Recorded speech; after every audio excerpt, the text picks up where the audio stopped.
এই একটু good good morning হয়ে গেছে।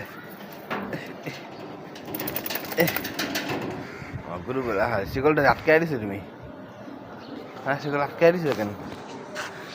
গুরু বয় হ্যান্ডশেক করছো? হ্যান্ডশেক করি। গুরু বয় পিছনে যা একটু, শিকলটা আটকে দিছো। খুলো, মাথাটা খুলো।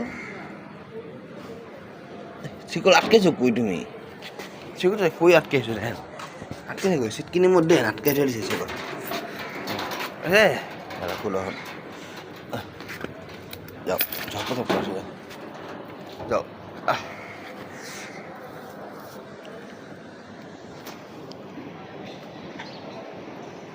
গুরু ভাই সব করা তো নাই।